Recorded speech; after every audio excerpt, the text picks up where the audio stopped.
জয় রাধে। আজকের পাঠ শ্রী জগন্নাথ দেবের রথাগ্রে শ্রী চৈতন্য মহাপ্রভুর নৃত্য। শ্রী চৈতন্য চরিতামৃত মধ্যলীলা খণ্ড শ্লোক ৫৫। কীর্তন দেখিয়া জগন্নাথ হর্ষিত, সংকীর্তন দেখে রথ করিয়া স্থগিত। প্রতাপ রুদ্রের হইল পরম বিস্ময়, দেখিতে বিবশ রাজা হইল প্রেমময়। কাশী মিশ্রে কহে রাজা প্রভুর মহিমা, কাশী মিশ্র কহে তোমার ভাগ্যের নাহি সীমা। সার্বভৌম সঙ্গে রাজা করে ঠাড়াঠাড়ি, আর কেহ যার নাহি জানে চৈতন্যেরও চুরি। যারে তারে কৃপা সেই জানিবারে পারে, কৃপা বিনা ব্রহ্মাদিক জানিবারে নারে। রাজার তুচ্ছ সেবা দেখি প্রভুর তুষ্ট মন, সেই তো প্রসাদে পাইল রহস্য দর্শন। এই সংকীর্তন দেখে শ্রী জগন্নাথ দেব অত্যন্ত হর্ষিত হলেন এবং তিনি তাঁর রথ থামিয়ে এই সংকীর্তন দেখতে লাগলেন।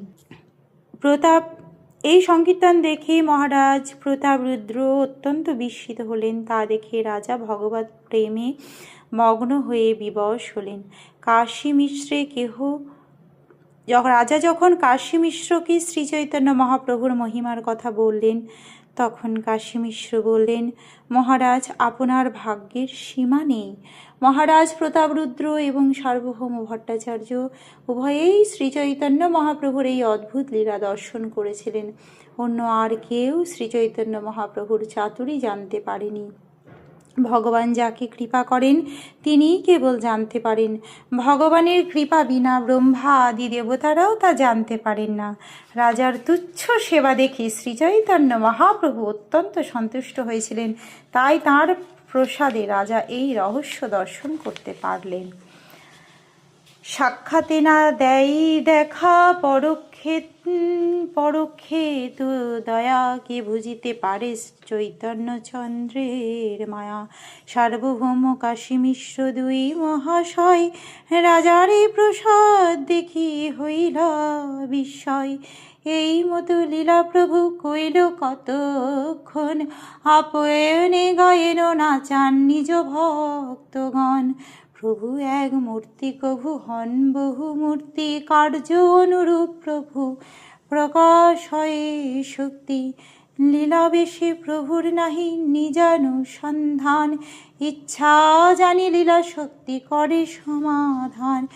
যদিও প্রত্যক্ষভাবে তিনি রাজাকে দর্শন দিতে অসম্মত ছিলেন, কিন্তু পরোক্ষভাবে তিনি রাজাকে তার অহেতুকী কৃপা দান করেছিলেন। শ্রী চৈতন্য মহাপ্রভুর মায়া কে বুঝতে পারে?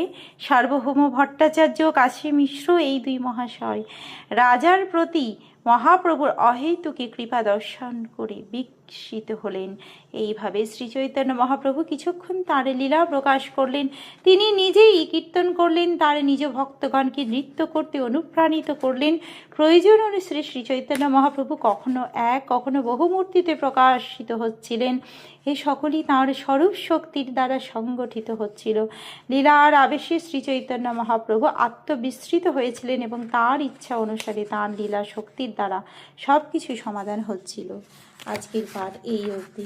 ভজ শ্রীকৃষ্ণ চৈতন্য প্রভু নিত্যানন্দ, শ্রী অদ্বৈত গদাধর শ্রীবাসাদি গৌর ভক্ত বৃন্দ।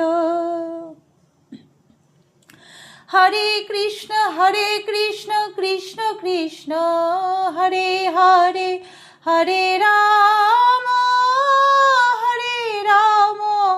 রাম রাম হরে হরে। জয় রাধে জয় রাধে, জয় রাধে জয় রাধে, জয় রাধে।